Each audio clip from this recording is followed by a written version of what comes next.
کراچی میں پولیس کے اعلیٰ افسران کے نام پر بھتہ خوری کے الزامات کی زد میں آنے والا شہری واجد شیخ اپنے وکیل کے ہمراہ عدالت پہنچ گیا۔ واجد شیخ نے موقف اپنایا کہ اس پر لگائے گئے بھتہ خوری کے الزامات بے بنیاد ہیں۔ مخالفین ادائیگی سے بچنے کے لیے جھوٹے الزامات لگا رہے ہیں۔ جن افراد نے درخواستیں دی تھیں، عدالت نے ثبوت فراہم نہ کرنے پر دونوں درخواستیں مسترد کر دیں۔ اگر شواہد ہوتے تو عدالت درخواست خارج نہ کرتی۔ واجد شیخ نے دعویٰ کیا کہ اس پر سرکاری گاڑیوں کے استعمال کا بھی غلط الزام لگایا گیا۔ درخواست گزار 15 سال سے کاروباری تعلق میں تھے۔ کاروباری لین دین کے تمام ایگریمنٹ اور تمام ثبوت موجود ہیں۔ کراچی میں پولیس کے اعلیٰ افسران کے نام پر بھتہ خوری کے الزامات کی زد میں آنے والا شہری واجد شیخ اپنے وکیل کے ہمراہ عدالت پہنچ گیا۔ واجد شیخ نے موقف اپنایا کہ اس پر لگائے گئے بھتہ خوری کے الزامات بے بنیاد ہیں۔ مخالفین ادائیگی سے بچنے کے لیے جھوٹے الزامات لگا رہے ہیں۔ جن افراد نے درخواستیں دی تھیں، عدالت نے ثبوت فراہم نہ کرنے پر دونوں درخواستیں مسترد کر دیں۔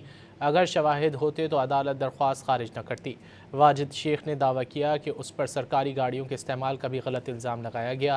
درخواست گزار 15 سال سے کاروباری تعلق میں تھے۔ کاروباری لین دین کے تمام ایگریمنٹ اور تمام ثبوت موجود ہیں۔